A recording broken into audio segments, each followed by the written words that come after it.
Hello दोस्तों, कैसे हो आप लोग? सब ठीक ठाक। तो दोस्तों, आज की इस वीडियो में हम पढ़ने वाले हैं गोली चालक की धारिता। यानी गोली चालक को हम जानते थे कि चालक के जो धारिता होता है, चालक के आवेश ग्रहण करने के गुण को धारिता कहते हैं। ठीक है, सभी चालक जो होते हैं वो आवेश को ग्रहण यानी चार्ज को ग्रहण करने की टेंडेंसी या उसकी क्षमता होती है, उसकी विशेषता आप कह सकते हैं, क्वालिटी होती है कि वो चार्ज को ग्रहण करता है। ठीक है, तो देखेंगे किस तरह से इसका जैसे क्वेश्चन आ जाता है कि दे देता है एक चालक है, इसकी रेडियाई इतनी है, मतलब त्रिज्या इतनी है, और इससे मतलब इसकी धारिता क्या होगी। ठीक है, तो इस तरह से क्वेश्चन बन जाते हैं। चलिए देखते हैं हम हमारा आज का टॉपिक क्या है। चालक की धारिता, गोली चालक की। ठीक है, किसकी धारिता होगी भाई? गोली चालक की धारिता। छी छी, कितना गंदा लिखते हैं आप। यहाँ आओगे तो समझ में आएगा, ब्लैक व्हाइट बोर्ड पे तुमसे भी इसी तरह बनेगा। ठीक है, नहीं यार, तुमसे अच्छा बनेगा। ठीक है, तुम लिख लोगे। Practice makes man perfect. ठीक है, प्रैक्टिस करते करते धीरे धीरे बनने लगेगा। शुरू में आज इतना भी नहीं बनता था। ठीक है, अब धीरे धीरे बनने लगेगा। तो गोली चालक की धारिता, इसी तरह तुमसे क्या होगा, डेरिवेशन भी नहीं बनते होंगे। शुरू में जब 11th में आओगे डेरिवेशन देख के, अरे ये क्या है सर, पहली बार पाला पड़ा था 11th में डेरिवेशन से, वो भी एक बार किया, समझ में आया क्लास में, घर गए भूल गए। इसी तरह होता है। अब तो समझ में आने लगा होगा। खैर, तो देखते हैं, एक गोली चालक बना लेते हैं। ठीक है, ऐसे गोली चालक, गोला है तो गोला नहीं दिख रहा किसी एंगल से। गोली चालक फिर भी गोले की तरह तो लग रहा है ना, हल्का हल्का गोले की तरह लगना चाहिए, बस वही। ठीक है, गोली चालक है, इसकी त्रिज्या मान लेते हैं आर है। ठीक है, और हमको धारिता निकालनी है। ठीक है, गोली चालक की धारिता निकालनी है। तो धारिता का फॉर्मूला पिछली वीडियो में मैंने बताया था, क्या था भाई? हाँ, बोलो बोलो बोलो। सी बराबर क्यू बटे क्या था? बी था। सी बराबर क्यू बटे वी था, बिल्कुल सही। तो अब यहाँ पे मतलब गोली चालक की धारिता तो आपको जब दिया जाएगा, कहा जाएगा एक चालक है, गोली चालक है, जिसकी त्रिज्या, ऐसे कहा जाएगा एक आर त्रिज्या का गोली चालक है जिस पर क्यू आवेश दिया गया है, इसके कारण उत्पन्न इसकी मतलब इसके कारण जो इसकी धारिता है, धारिता ज्ञात कीजिए। तो इस पर मतलब ये भी दिया गया है कि इस पर ऐसे plus plus plus plus plus क्या है, क्यू आवेश इस पर वितरित है। ऐसे क्यू आवेश प्लस प्लस ऐसे बना लीजिएगा, ऐसे अच्छा लगे, ताकि प्लस प्लस नहीं कहेंगे सर आपने पूरे में नहीं बनाया। हाँ, पूरे में वितरित रहता है। ठीक है, इसी तरह पूरे में ऐसे बना लीजिएगा खूब अच्छे से सजा के। ठीक है, उसके बाद ये क्या हो गया, क्यू आवेश दिया गया, आर त्रिज्या, इतना बता देगा, इसकी धारिता ज्ञात कीजिए। आपको क्यू आवेश मिल गया। अब वी मैंने बताया था, वी कैसे निकलेगा? वी क्यू आता है, नहीं आता तो पिछली वीडियो आई बटन में होगी या डिस्क्रिप्शन में लिंक होगी, वहां से जाके आप देख सकते हैं कि भाई धारिता में क्या होता है कि संधारित्र क्या होता है। संधारित्र एक ऐसी युक्ति होती है जिसमें विद्युत आवेश को संचित किया जाता है। यही विद्युत आवेश ऊर्जा के रूप में उत्पन्न हो जाता है ना। यही विद्युत आवेश क्या होता है, ऊर्जा के रूप में उत्पन्न हो जाता है। ये चीज होता है हमारा। लेकिन ये वी कहां से आ गया? क्यू आवेश, और ये तो हमको समझ में आता है क्या क्या, आवेश और धारिता समझ में आता है। वी कहां से आ गया? तो वी मैंने बताया था कि किसी भी इसको आवेश दिया जाता है तो वी जो होता है यानी विभव बढ़ता है, और जब जितना विभव बढ़ता जाएगा उतना आवेश देने में कठिनाई होगी। ये चीज बताया था, इसलिए ये बताया था कि सी इस पे डिपेंड नहीं होता है क्यू पे, ना वी पे डिपेंड होता है, मतलब निर्भर नहीं करता है। जैसे कुछ लोग कहते हैं निर्भर तो करता है लेकिन प्रोपोर्शनल टू नहीं होता है। ठीक है, इस तरह से सी एक कांस्टेंट होता है, यानी कि वी जितना कम कर देंगे आवेश को ले जाना उतना आसान हो जाएगा, और हमारी क्या हो जाएगी, धारिता बढ़ जाएगी। ठीक है, ये मैंने बताया था पिछली वीडियो में, आज ही बता दिया थोड़ा सा। तो V क्या होगा इसके कारण, पूरे पे आवेश है, V क्या होगा इसके कारण? आपने पिछले चैप्टर में विभव पढ़ा था कि जब पूरे पे रहता है इसको सेंटर मान लेते हैं, यहां तक रहता है तो ना, इस तरह से माना था। यहाँ पे अगर निकालना है तो यहाँ पे क्या हो जाएगा, यहाँ पे हो जाएगा के क्यू बाई आर, ये हो जाएगा। ठीक है, हो जाएगी, इतना क्लियर है। V जो होगा यहाँ पे पूरा सरफेस पे के क्यू बाई आर होगा। ठीक है, इसको आप मान सकते हैं, सेंटर मान के निकाल सकते हैं। ऐसे पूरा आवेश सेंटर मान लीजिए, उसके बाद आर दूरी है तो इस पे विभव निकाल लीजिए, सिंपल सा है। तो वी की वैल्यू आ गई हमारे पास। अब इसमें इक्वेशन फर्स्ट कह देते हैं, वी को इधर सुंदर सा लिख लेते हैं। ठीक है, वी हमको मिल गया, क्या मिल गया, के क्यू बाई आर। के की वैल्यू तो जानते ही है 1/4πε0 ना। ठीक है, अब यहाँ पे इसमें रखते हैं वैल्यू, रखते हैं क्यू ऐसे एज इट इज पड़ा रहेगा हमारे पास। वी की वैल्यू रखते हैं के क्यू बाई आर। ठीक है, और नहीं, ये कट गया, आर ऊपर चला जाए, क्या हो जाएगा, आर बाई के। के की वैल्यू क्या होती है, हम सभी लोग जानते हैं, के की वैल्यू होती है 9 × 10⁹ नहीं, ये तो होती है, एक और भी वैल्यू होती है ना, ये 1/4π एप्सिलॉन नॉट, ठीक है। तो यहाँ पे 1/4 पाई एप्सिलॉन नॉट रखेंगे, ठीक है, रख दिया हमने, तो ये 4 पाई ऊपर चला जाएगा, ठीक है, समझ में आ रहा है, 4 पाई एप्सिलॉन नॉट आर। तो ये क्या होगी, गोलीय चालक की धारिता C बराबर 4 पाई एप्सिलॉन नॉट आर। ये क्या होगा ना, कभी कभी आपसे पूछ लेगा बहुविकल्पी में, यानी कि ऑब्जेक्टिव क्वेश्चन में पूछ लेगा गोली चालक की धारिता क्या होगी, त्रिज्या दे देगा आपको, मतलब 1 नंबर में सवाल पूछ सकता है, ठीक है। तो ये था, आप इसको नोट कर लीजिए। नोट कर लिया, मिटा रहे, चलिए मिटाते हैं, ठीक है। अब इसके बाद हम देखते हैं गोली चालक, किसको बना रहने देते हैं गोली चालक, ठीक है, बड़ी मुश्किल से बना है कैसे। तो गोली चालक की धारिता होगी गोली चालक के मतलब इसको क्या बोलते हैं भाई, गोली चालक के कारण उत्पन्न जो एनर्जी होती है, ऊर्जा, ठीक है, गोली चालक की ऊर्जा, कितना ऊर्जा ये मतलब संचित करती है, ठीक, गोली चालक की ऊर्जा की बात करेंगे हम। तो समझ लिए कि इस पर क्यों आवेश है, ठीक है। ये क्यों आवेश जो है टी, कभी तो ऐसा रहा होगा जब इस पे गोले पे आवेश ना रहा होगा भाई, अनावेशित गोला रहा होगा। तो हम मान लेते हैं, देखिए मान लेते हैं टी बराबर 0 पर, छी सर, टी बराबर 0 पर क्या मान लेते हैं, आवेश जो था हमारा क्यों बराबर 0 था भाई, टी बराबर 0 कोई शुरुआत से, बिल्कुल शुरुआत में हमारे पास टी बराबर जब 0 था, जब हम स्टार्ट नहीं किए थे, शुरुआत से ऐसे पढ़ने नहीं आए थे, तो गोला बना था पहले, जब मैंने गोला बनाया था ना मैंने जब, तो क्या था, क्यू बराबर 0 था, कोई आवेश नहीं था। फिर टी बराबर इन्फिनिटी पे, शुरू में कोई आवेश नहीं था, टी बराबर इन्फिनिटी, यानी कि जब हो जाएगा पूरा समय तो क्यू बराबर क्या हो जाएगा, क्यू बराबर क्यू हो जाएगा, ठीक है। जब हो जाएगा तो जब इसकी जितनी धारिता रहेगी उतना आवेश इस पे चला जाएगा।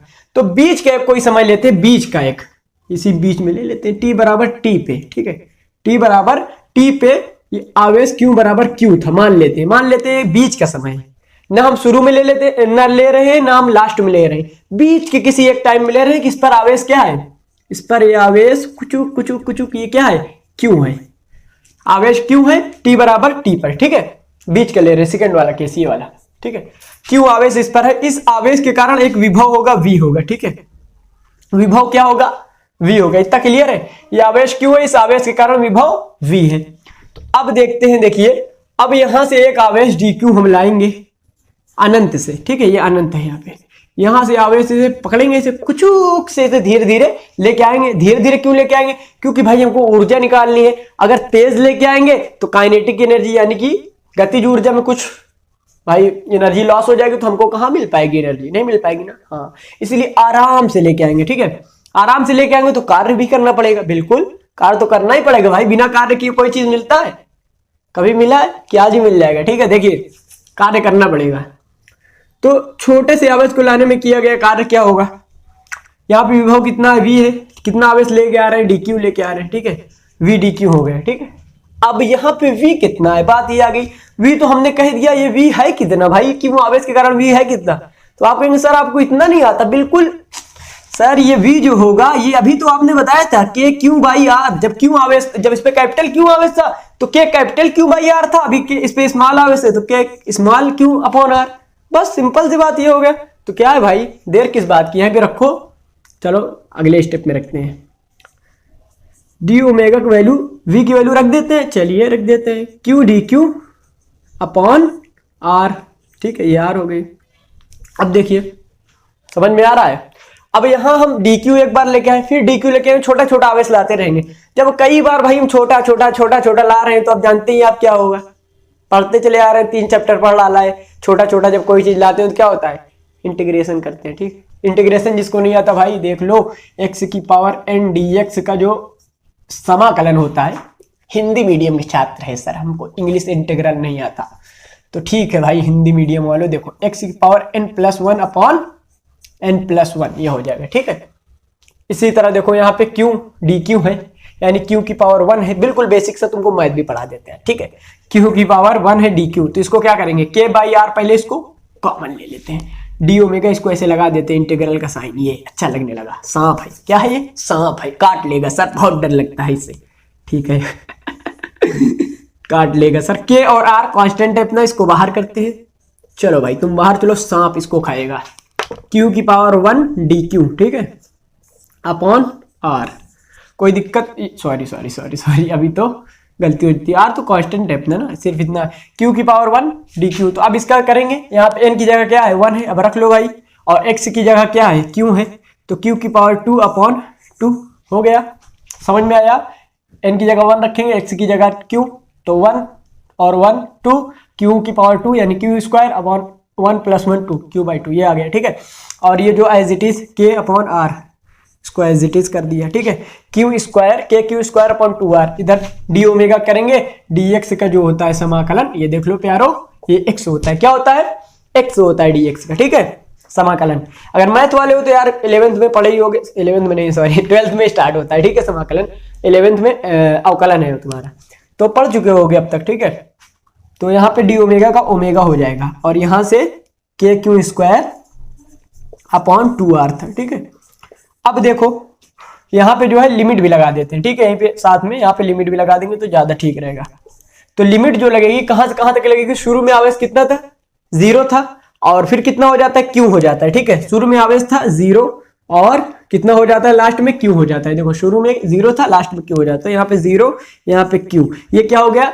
निश्चित समाकलन, यही हो गया ना? हाँ यही हो गया, डेफिनेट इंटीग्रेशन हो गया।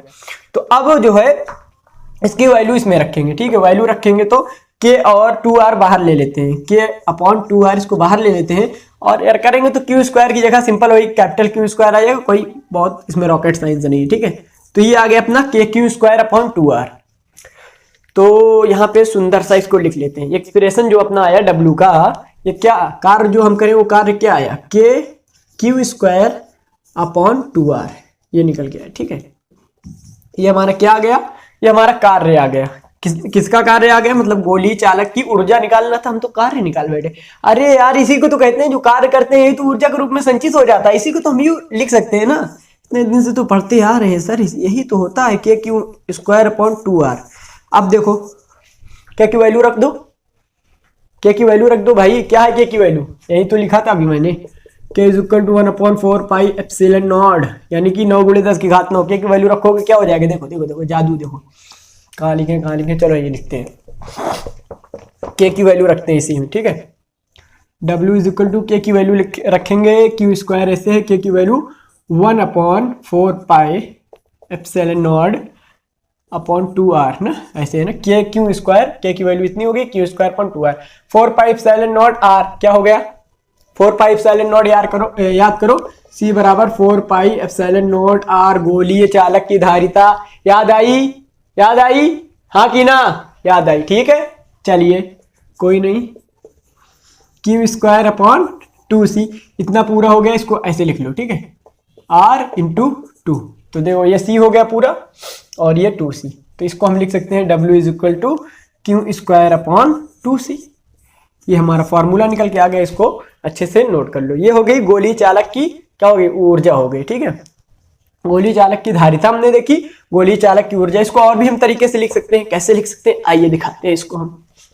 जैसे q²/c है, हम जानते हैं q बराबर क्या होता है? cv होता है भाई, बिल्कुल बेसिक से पहले बताया था कि q जैसे इसका फार्मूला मैंने बताया था पिछली वीडियो में, अगर देखा है तो सही, नहीं देखा तो अभी देख लो, कोई बड़ी बात नहीं। q बढ़ाएंगे तो विभव बढ़ेगा, तो इसको प्रोपोर्शनलिटी का जब साइन हटाते हैं तो क्या होता है? c आ जाता है, q = cv। इस तरह से आप याद भी रख सकते हो। तो यहाँ पे q की जगह हम क्या रख दें? cv रख दे, तो देखिए क्या हो जाता है, c²v² भाई, cv रखेंगे, q होता तो q² तो cv² लिखेंगे, 2c, एक c ने एक c को मारा तो क्या हो जाएगा भाई? देखो ये हो जाएगा ½ cv², ये हो गया अपने पास। ठीक है, ये हो गया। अब इसी में देखो c की वैल्यू हम रख देते हैं q/v। अब देखो क्या होता है, c की वैल्यू जब हम q/v रखते हैं तो q से एक q कट जाएगा, देखिए q²/2 q/v, v ऊपर चला आएगा, क्या हो जाएगा? ½ qv हो जाएगा। इसको ऐसे यहीं पे लिख देते हैं। ठीक है, ½ qv हो जाएगा। तो ½ qv, ½ cv², ½ q²/c, ये सारे फॉर्मूले हैं, जहां पे आपको जरूरत पड़े आप उस फार्मूले को अप्लाई कर लीजिएगा। ठीक है, आज की इस वीडियो में इतना ही, मिलते हैं अगले वीडियो में, तब तक के लिए good bye, all the very best.